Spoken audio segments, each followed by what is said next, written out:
Take the bass line out. Jiggle. Bounce with it. Let it bump though.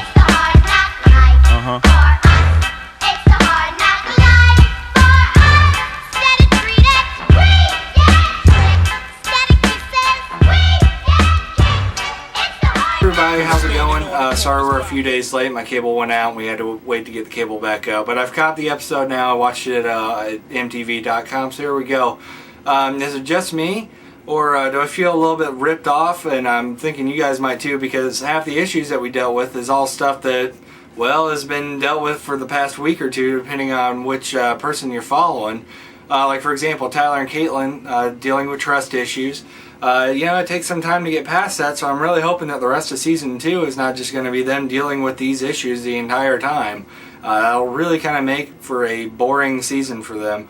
But I did notice at Caitlin's birthday party that Butch got rid of that nasty, ratty looking, mullet thing, or at least that's the way it's looking to me. It's like I've seen wigs that look better than that. And this is this guy's actual hair. Nasty. So it's nice to see it gone. Next up, we have Farrah, which surprises behind on her bills. I've got a feeling that's probably just going to keep getting worse and worse. But the thing about it is that this is a direct result of decisions and actions that she's made in her life. And, it's like outside of the car crash with the boyfriend and him dying, all the rest of the stuff is pretty much all on her. And, it's like the quote I got from her this week. She says, "My mom's trying to make things better, but I'm just not ready." It's like, yeah, that's because you're being a selfish butthole. And the thing is that it's carrying on into the rest of your life, and you're really screwing things up. It's like, I don't know, she's just causing too many problems. It's ridiculous. We could rip on her all day, but let's move on to Macy, who's trying to get Bentley off of his pacifier, which is really cool. Thing of it is, though, is that of course when they take Bentley over to Ryan's for Ryan to watch him, Bentley ends up with a pacifier before the end of the day, and Macy shows up and is just basically like, what's the deal with that? Where to get this pacifier from?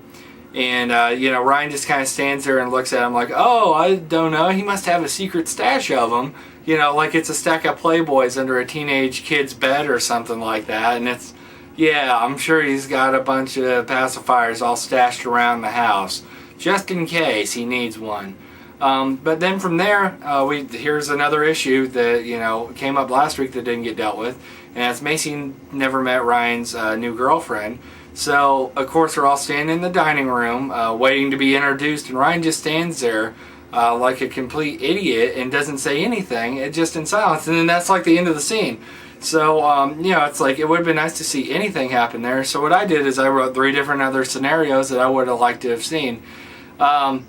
Scenario number 1 would be that they go into a big musical number, like it's some kind of musical, and they end up getting introduced over the series of 5 location changes and 3 different wardrobe changes, and it ends with a big neon sign up top.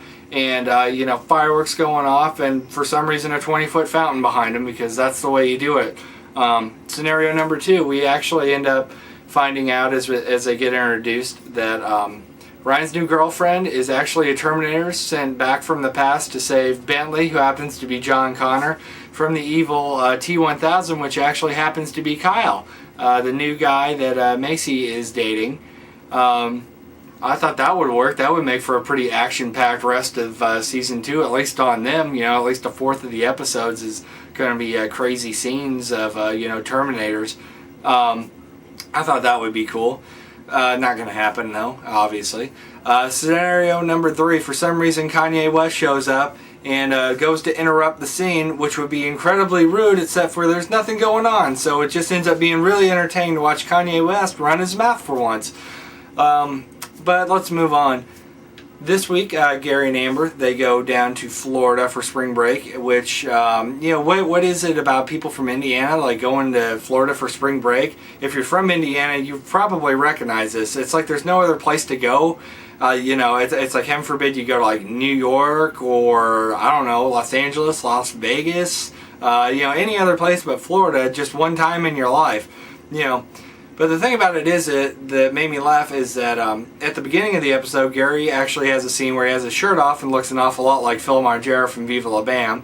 But then he goes to the beach and he like refuses to take his shirt off. And it's like, dude, what's the deal with that? It's like you're going to be on national television with your shirt off anyway. There's probably pictures of you on the internet with your shirt off. I wouldn't be surprised if there's previous episodes or video footage somewhere of you with your shirt off. I mean, that's just the way it goes.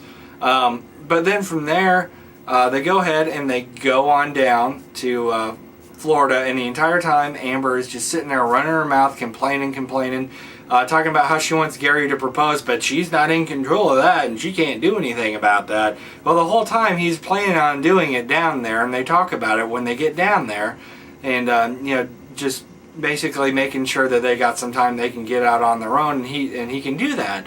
Well, the thing of it is that they get down there, and it's like, obviously she's been talking about this for at least a week or two, if not months. So they get down there and he goes to do it, and then she's just so ungraceful about it.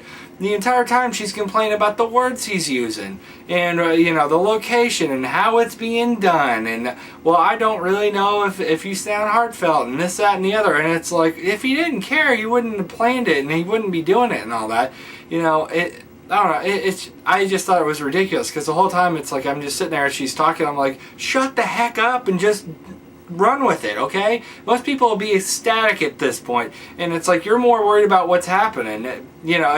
It's like, I'm sorry. It's like every proposal can't be like a Disney movie with princesses and breaks into song with creatures singing in the background while you guys go to kiss and make the moves to move toward falling in love and entering a marriage or some crazy stuff like that. It's like, that's not the way it works.